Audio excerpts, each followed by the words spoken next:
Yang pertama adalah perkuatan imunitas kesehatan.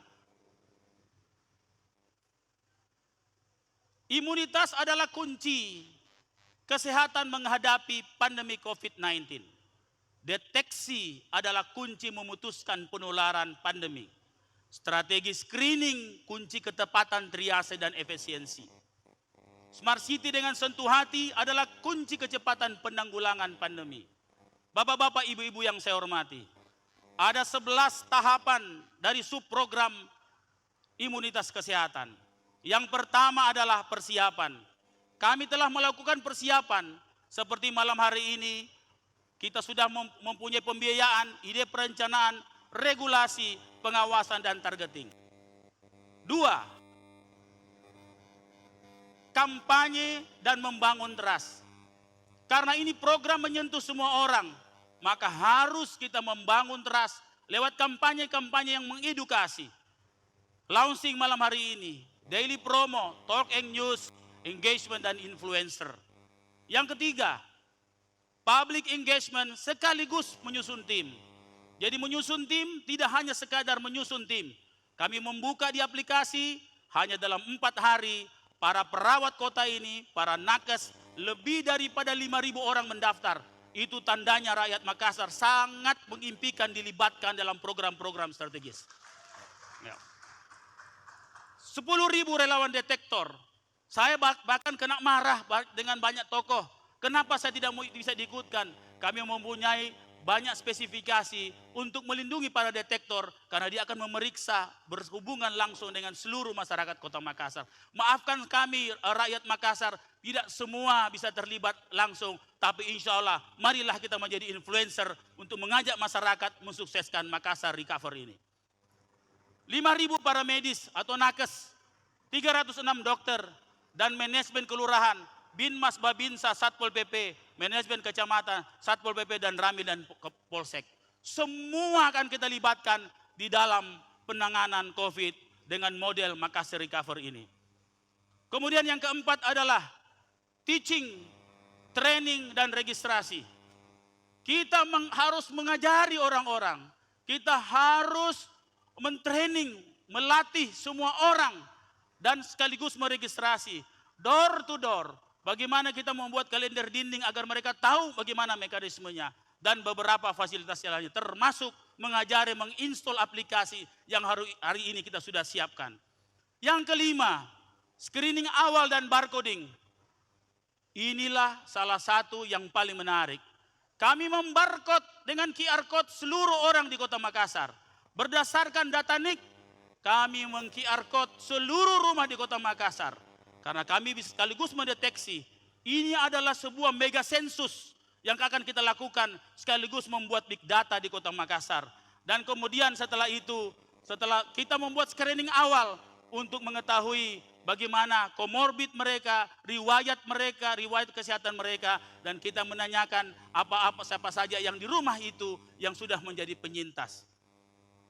Kemudian yang keenam adalah screening lanjutan, testing, dan big data. Screening lanjutan ini adalah kita memeriksa, suhu, tekanan darah, saturasi oksigen, dan yang satu yang paling membanggakan, kita memeriksa screening lanjutan ini dengan Ginos, produk dalam negeri yang membanggakan kita, yang insya Allah di Makassar kita akan pakai masif karena ini menjadi perintah negara, karena itulah produk asli Indonesia. Semua data akan dikirim lewat aplikasi. Kami punya lab di kelurahan, kita istilahkan Recover Center, yang kemudian masuk ke common center kita atau kita namakan war room yang kita sudah miliki hari ini, dan kemudian dianalisis dan menjadi big data. Yang berikutnya adalah yang ketujuh, triase dan tindakan medis. Triase ini dilakukan di war room.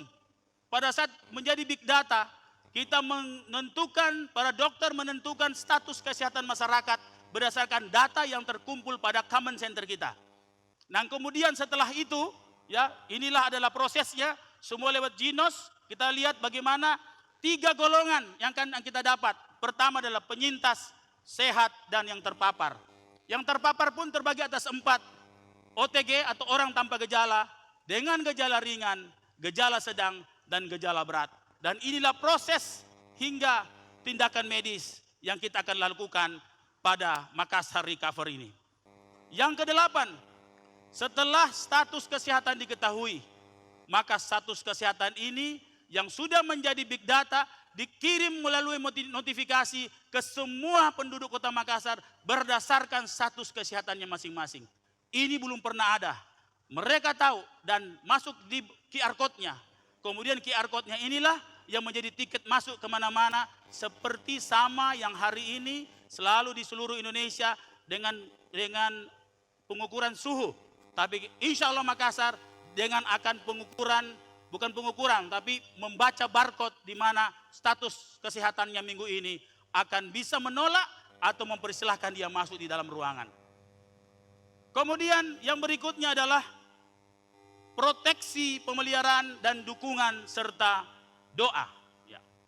Bapak-bapak, ibu yang saya hormati, kita bukan hanya butuh strategi, tapi kita juga butuh doa. Doa adalah kata kunci.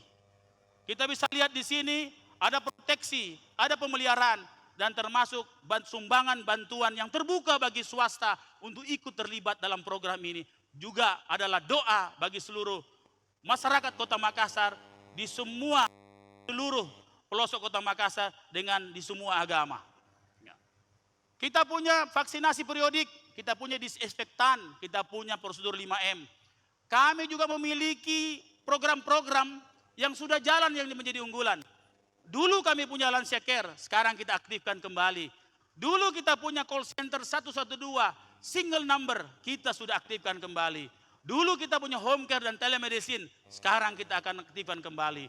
Kita punya lorong sehat yang menjadi juara Indonesia. Kita punya care and rescue center melayani semua keluhan masyarakat, baik yang sifatnya kepedulian maupun sifatnya rescue. Kemudian yang berikutnya adalah, inilah hal-hal yang tidak pernah ada. Kami ingin memberikan sebuah pengukuran bahwa semua notifikasi tadi, semua protokol nanti akan diukur oleh indeks kepatuhan protokol kesehatan. Ini yang belum pernah ada. Maka dengan itu, indeks protokol IKPK ini melalui aplikasi, semua barcode tadi dengan di-on-kan GPS akan dikontrol. Kalau dia keluar dari jarak 50 meter di rumahnya, maka indeks kepatuhan protokol rumah itu, protokol kesehatan rumah itu akan menurun. Seperti ukuran seperti ini. Platinum, gold, silver, dan red cross. Red cross itu orang yang ditandai. Orang yang di bawah kepatuhan itu. Inilah orang-orang antara tingkat kedisiplinan. Yang insya Allah yang ke-11 akan dikelola dengan reward and punishment. 11, reward and punishment. Reward and punishment ini meliputi insentif. Contoh, kalau ada satu rumah, semua taat di situ dengan status kesehatan yang ada. Kemudian dia mendapat platinum.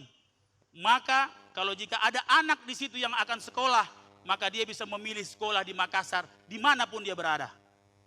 Kalau dia mendapatkan gold, maka dia hanya bisa memilih sekolah yang di dekat tempatnya.